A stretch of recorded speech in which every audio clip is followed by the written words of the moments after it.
Isang magandang araw sa inyo lahat. Magandang hapon, umaga o gabi.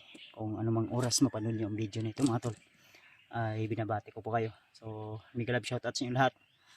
Lalo na sa ating mga silent viewers at minamahal nating taga-suporta. So, tuloy lang tayo tol hanggang sa marating natin yung kinaroroonan ng ating ibang kasamahan. So, ito po yung last sent nila sa akin na location. At pakiramdam ko ay maraming mga bandido na nandito sa area na ito. Kaya alerto lang tayo at tiwala lang tayo lagi sa Panginoon na siya po yung nakakaalam sa lahat.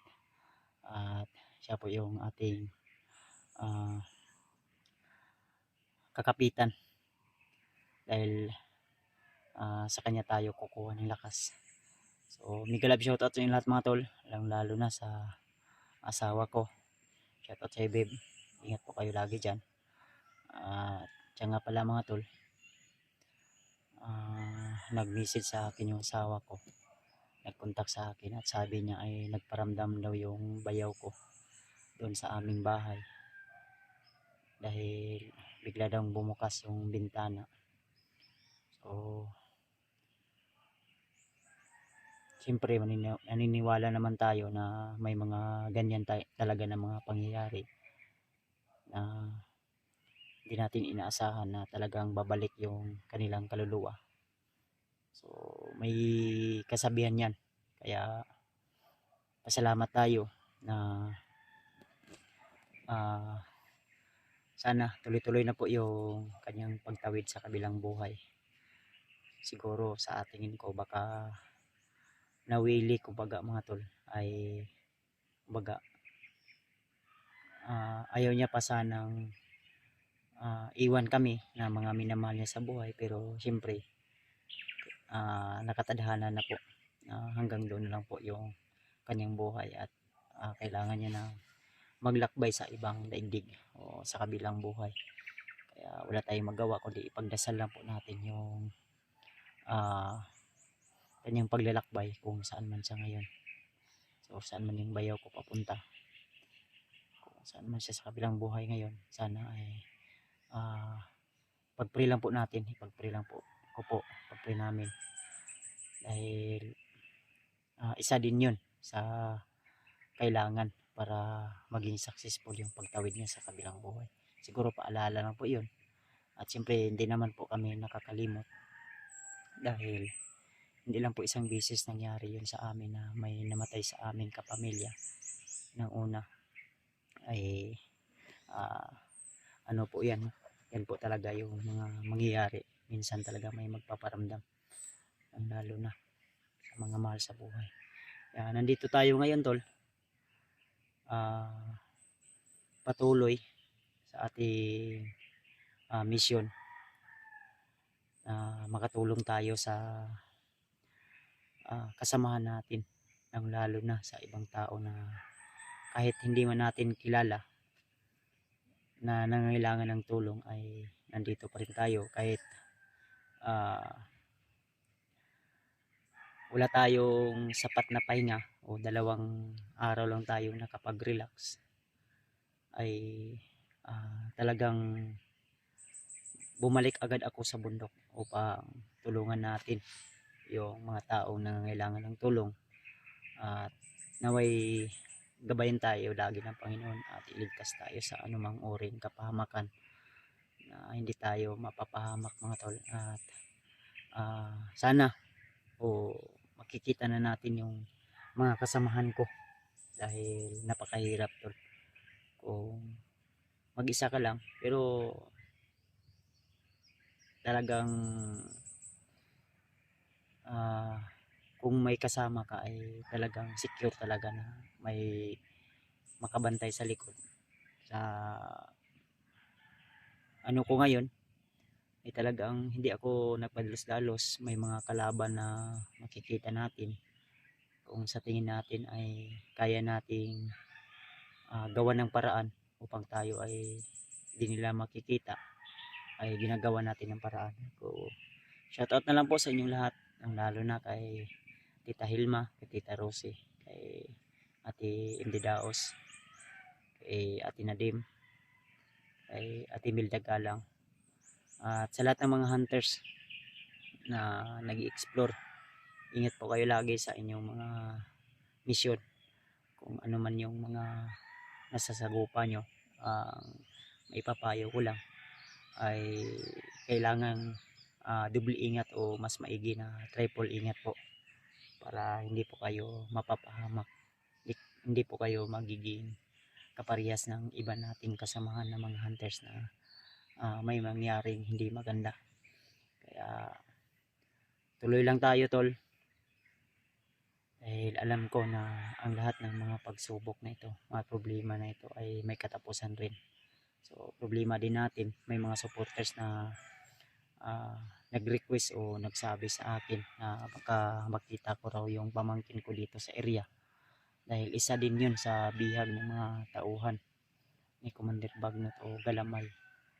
Dahil lahat ng mga commander, base sa aking advance na pag-iisip, ay talagang ang punot dulo ng mga commander ay talagang si Commander Bagnot. Siya po yung puno sa lahat ng commander, elemento, aswang man yan o mga masasamang tao. Talagang siya po yung punot dulo sa lahat, dahil talagang saludo sa kanya lahat ng mga commander, no? Kilalang kilala po si Commander Bagnot o isang batikan. Talagang diablo o demonyo talaga yung mga gawain na ginagawa ni Commander Bagnot. Lahat ng mga utos niya ay talagang sinusunod ng mga commander. So, napatunayan na po yan ng iba nating kasamahan na dati sila ay commander, at talagang hindi na mabilang po yung mga taong natulungan natin na nagbalik loob sa Panginoon. At ngayon ay katuwang pa natin sa mga pagsugpo sa ibang commander na gusto nating magbagong buhay din.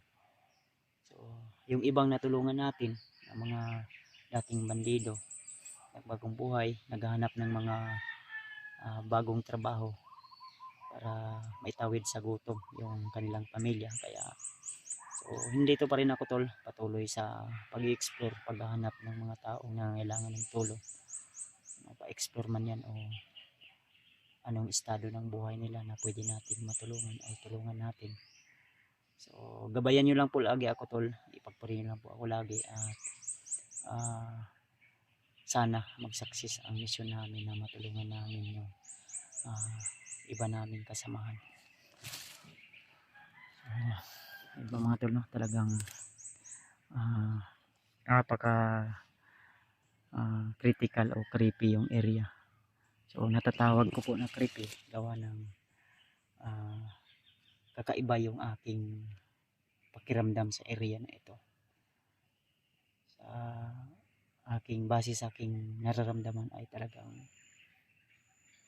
kumbaga hilan mga tol ba, o hindi lang mga bandido po yung nandito, dahil nakikita ko po sa area na talagang parang mainit yung katawan ko, na pakiramdam ko ay kakaiba talaga. Yeah. Tuloy lang tayo sa ating pag-i-explore. Kailangan muna nating uminom ng tubig mga tol. At pagod din tayo sa ating paglalakbay, at kailangan talaga nating prepare din yung ating armas.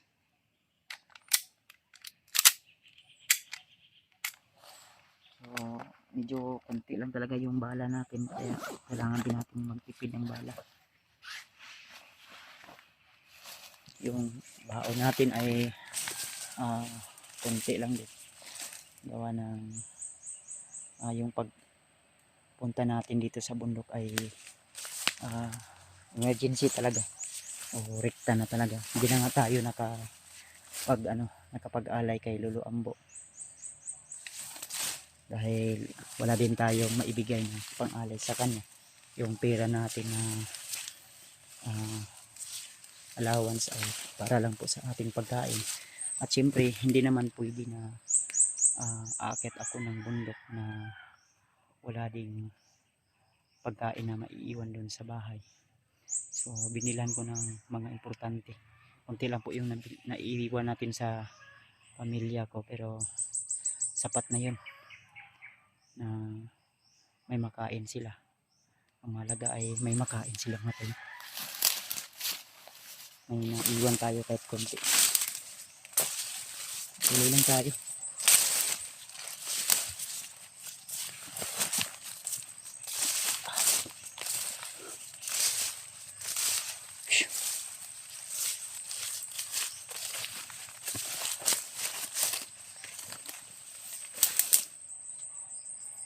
Medyo malalim dito banda.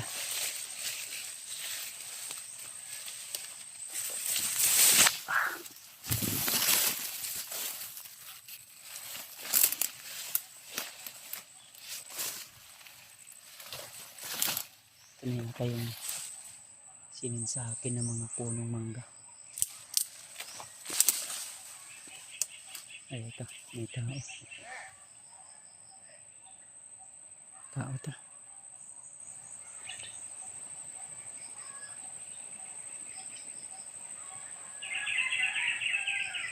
Bandido ba eh?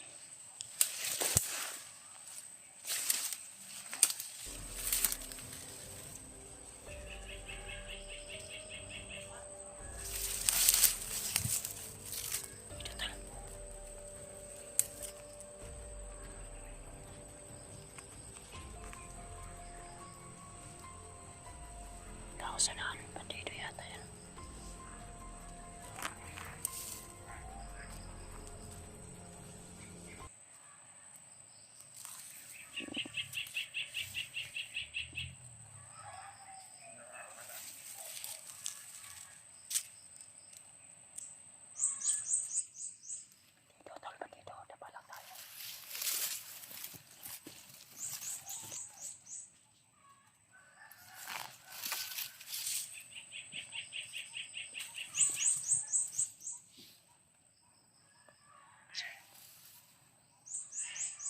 Marami sila.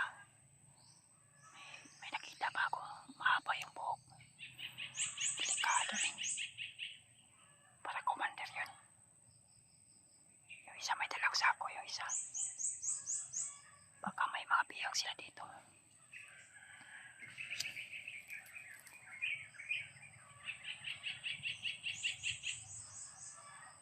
Ayan o.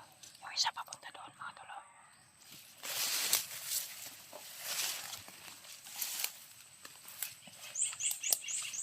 Delikado ni bay.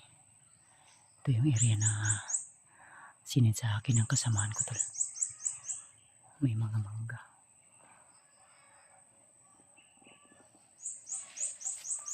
Kailangan din natin mag-ingat. Gawa na sinabihan din tayo ng iba kong kasama na mga laringan daw dito na nakatanim.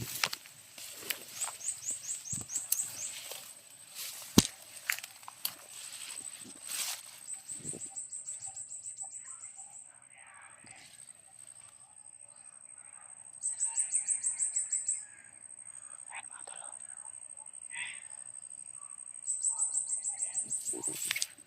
Damay.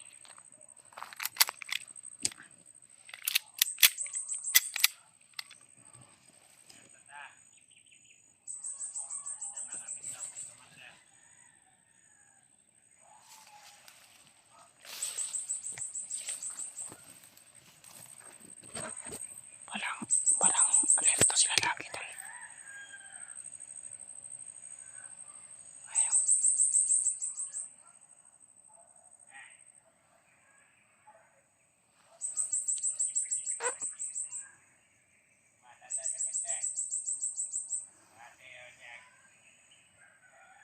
Damay.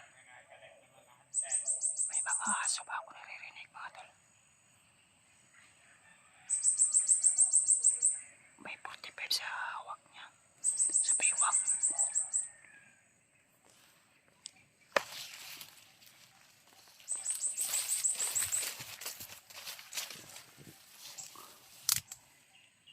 Wala tayo pinalos-talos mga tol. Dahil alam ko na may mga kasamaan pa yan niya. Isa dyan. O dalawa. Ayun o. Narinig ko sa unahan may tao pa.